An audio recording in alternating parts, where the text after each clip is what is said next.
SpongeBob, sabog ka na naman no? Tamang linis ka. Nakasabams ako ngayon, Squidward, kaya ako naglilinis.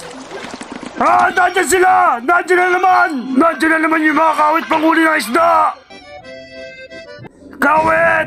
Yung mga kawit! Mag-candy ka nga, baon ng bibig mo. Gusto mong pakain tong sipit ko sa'yo? Take out ko na lang yun sa akin. Tama lang yan, sa labas ka kumain, mukha kang basura. At nandun lang ako! Munti ka na maputol yung edits ko dahil sa Teka lang, Mr. Krabs, hanapin ko lang yung pake ko. Nandito lang yata yung pake ko eh. Ay, oo nga, nandito nga yung pake ko. Ayusin ko lang ng konti ha. Ayan, okay na. Bading! Basta binalaan kita dito ha! Tungkol saan naman niya, Mr. Krabs? Yung mga kawit, mi boy! Mag-iingat ka sa mga kawit! Lahat sila di na nakabalik! Lumayo ka sa akin, tinitigasan ako! Kapag nakita mo yung kawit na sobrang lupet, siguradong ikay maaakit parang gusto mong ipasok ang iyong puwet!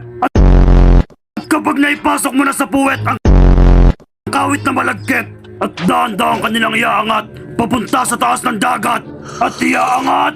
At iaangat! Iaangat! Hanggang mapunta ka doon sa taas! Sa taas ng dagat! At kapag nakaangat ka na, gagamitan ka nila ng lambat tapos papasukan ka ng burat! Ay, grabe pala yung mga tao! Ayoko na! Ang pinakamalala, gagawin ka nilang keychain! Tarantado ka talaga, Mr. Krabs! Huwag ka matakot, mi boy! Akong bahala sa'yo! Kaya magtrabaho ka na para magkaroon ako ng pera! Baka di pa kita matansya! Ay, Mr. Krabs!